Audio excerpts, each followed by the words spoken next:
there are some students and parents who I'm sure are saying, I guess more so students, in thinking what they want to do, that college isn't for them. I'm not trying to go to college. So what should they be thinking about as far as community college, trade school, vocational school, just going to work? I think some students just think, oh, I'll just work and I'll figure it out. And I get nervous when I hear students say that, because that means you still don't have a plan.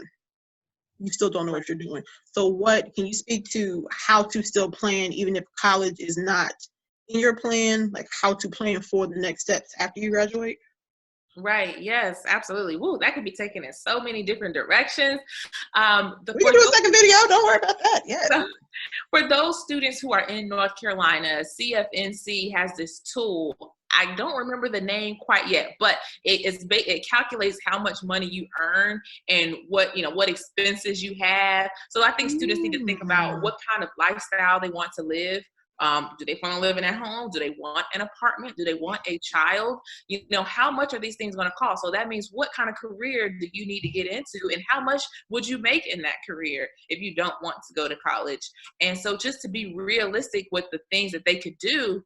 So I think they need to think long term first and kind of work themselves backwards. If they say, okay, look, these are the things I want. I want a car. I want a 2020 car. I want an apartment.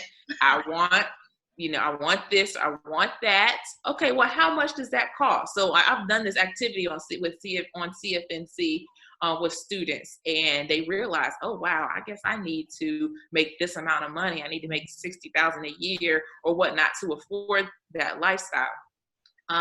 Another thing is thinking about what they're passionate about. I'm so big on social capital.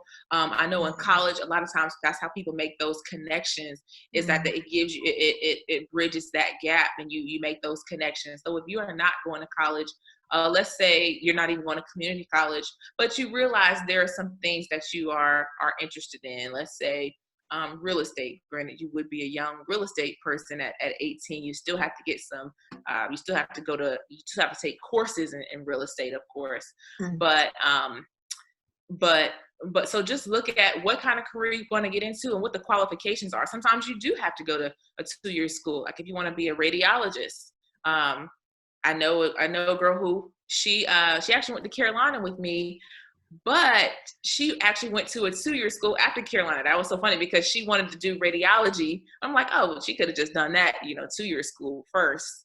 Didn't even have to really didn't have to go to Carolina per se. But eventually that kind of gave her that segue into going into medical school eventually. But yeah, look into what you're interested in. And sometimes you don't have to go to a 4-year school. Sometimes a 2-year school will suffice. Or you can transfer eventually down the road. Some students might want to take a gap year.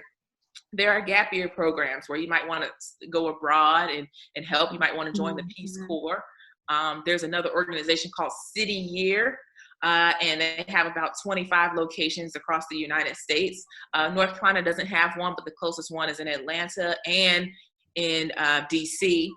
They have a City Year course, so you can do that right after high school, where you're working in underrepresented schools. They're mostly elementary schools. You're kind of like a teacher's aide in a way, but what you're doing is helping with the attendance. You're doing interventions based off of the, I want to say RTI, response to intervention. Yeah, you're doing interventions. So there are other options if you don't want to go to college at all or don't want to go to college right after high school. So that could either be 2-year school, career, or gap year program.